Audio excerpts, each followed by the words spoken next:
it's a chance that we get everybody together that we can. There's no way to get the 1,300 of them or whether in one room, but we give out awards and we give a little state of the chamber and that kind of thing. So it's a feel-good event for sure. Well, the Sterling Heights Regional Chamber of Commerce and Industry recently held their annual meeting at Heritage Church.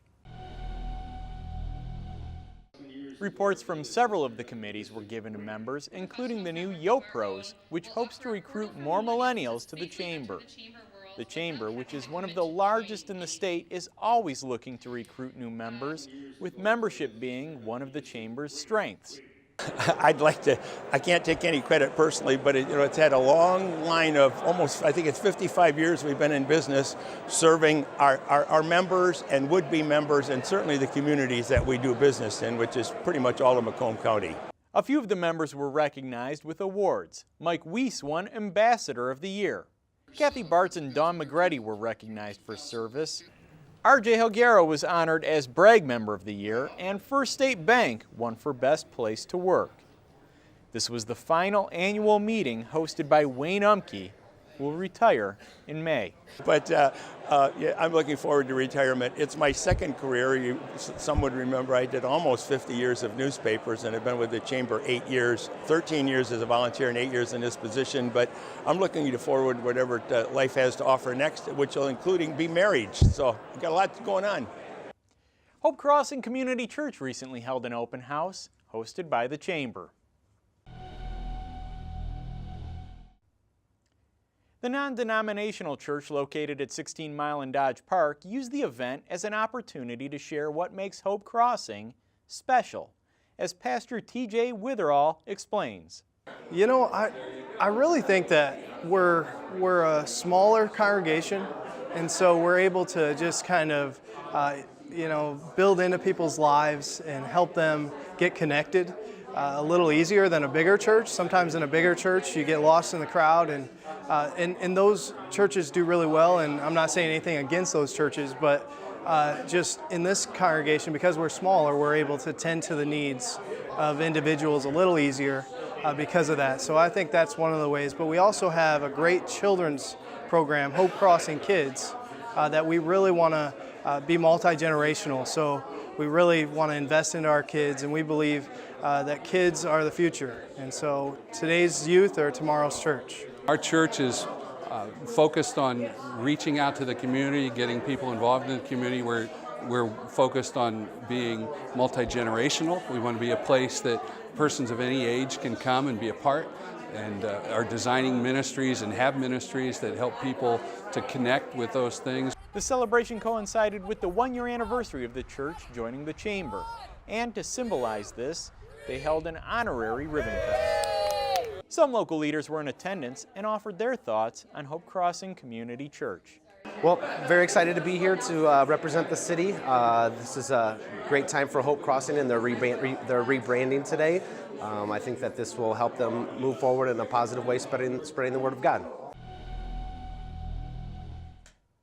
The city clerk's office has been hard at work training poll workers for the March 8th presidential primary. Starting with the primary, registered voters will have a busy year participating in the democratic process, as many Sterling Heights residents will be voting in 4 separate elections this year. In 2016, there's going to be 4 elections in Sterling Heights. The first is March 8th, and that's a presidential primary election. The second is May 3rd, and that is a school election for Warren Consolidated Schools District. So it will only be in those voters that are in the Warren Consolidated Schools District. There's an election August 2nd, which is a state and national primary. And then there's a presidential election, a general election, which includes a presidential election on November 8th. As for the March 8th primary, voters need to have already registered on or before February 8th to participate. As voters show up to their precincts on March 8th, they will need to select a ballot type, choosing either a Republican or a Democratic primary ballot. I think what's important for voters to know is when they appear at the precinct, they're going to have to select a Republican ballot or a Democratic ballot, and they're going to have to be prepared for that. We cannot issue them a ballot until they tell us what type of ballot. There's 2 ballots, a Republican primary ballot, a Republican presidential primary ballot, or a Democratic presidential primary ballot. They're going to have to make that selection.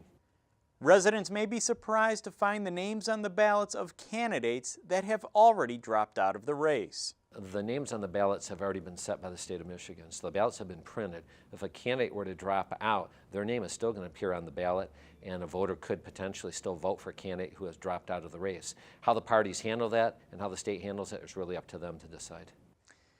Residents should also be aware that state law requires voters to present an acceptable form of ID or sign an affidavit in order to vote.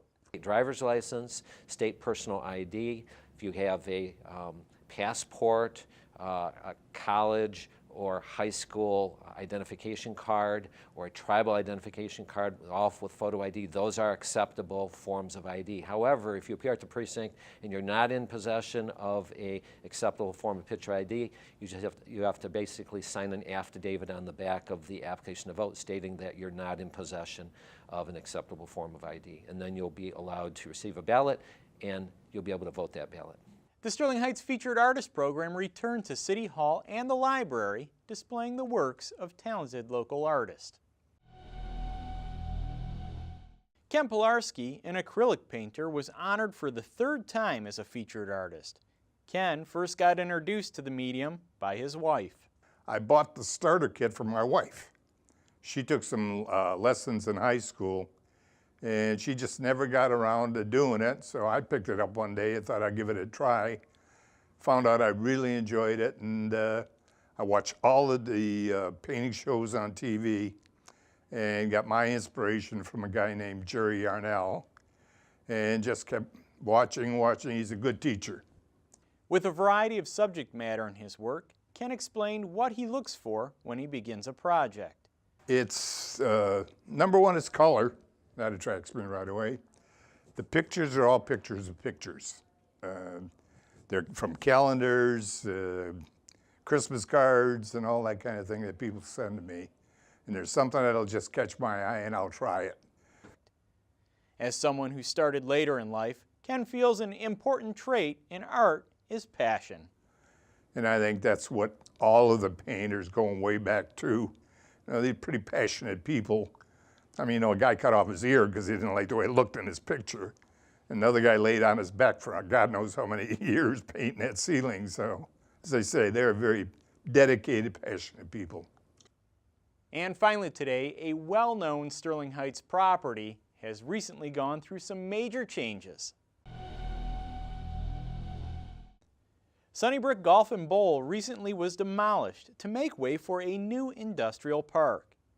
The entertainment center has been part of the community since 1936, when the first 18-hole golf course was open. The motel and bowling alley were both added in the 1960s, with the bowling alley being the site of major professional bowling association events. Now the hotel and bowling alley has been taken down to make way for a new industrial park and a brand new hotel. Thanks for joining us for this edition of Sterling Report. Next time, we'll bring you highlights from the March 4th Cultural Exchange.